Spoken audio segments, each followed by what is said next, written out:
Fabrice Rottier, vous êtes animateur sportif à l'EPIC de Bagnoles-de-l'Orne. Oui. Et vous animez notamment les... Et perfectionnement de la marche nordique. D'accord. Et c'est en place depuis déjà... En place depuis 4 années. Donc Bagnoles-de-l'Orne a été un peu précurseur. Un peu précurseur, oui, dans cette pratique.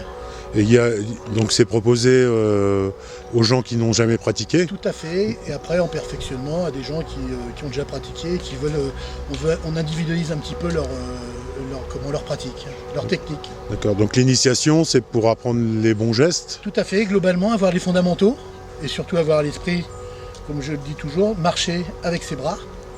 Et après, une fois qu'on a eu tous ces fondamentaux-là, et surtout qu'ils aient des repères pour amener aussi des autocorrections, ça leur permet à petit près après d'être autonome et de pouvoir pratiquer, avoir ces pratiques-là et pouvoir se corriger en même temps dans leur approche de l'activité.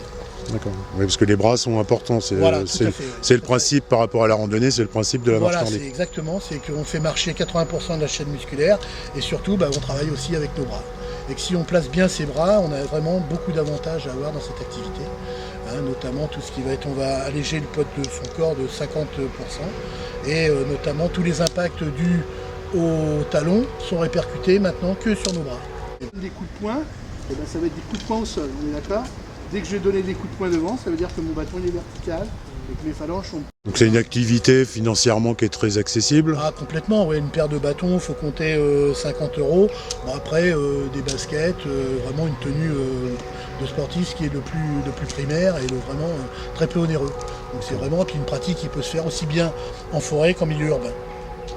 Et à tout âge et vraiment dans différents domaines. Oui, à partir de 10 ans pour les enfants, voilà, jusqu'à... Et après, jusqu'à... Il n'y a pas de contre-indication Non, pas spécialement. Après, effectivement, chacun se connaît et va faire des choses selon aussi son potentiel, mais il n'y a pas de contre-indication. Au contraire, même médicalement, c'est des choses qui sont absolument conseillées. Et la marche nordique est intéressante parce qu'avec la paire de bâtons, on vient des quadrupèdes. Et les quadrupèdes, ça veut dire qu'on a 4 appuis et tout de suite, automatiquement, on est un peu plus en sécurité. Comme si on marchait en fin de compte avec des cannes. Et on fait bouger donc les jambes, les bras et la respiration. La respiration et surtout aussi, c'est ce qu'on dit, c'est un sport de posture.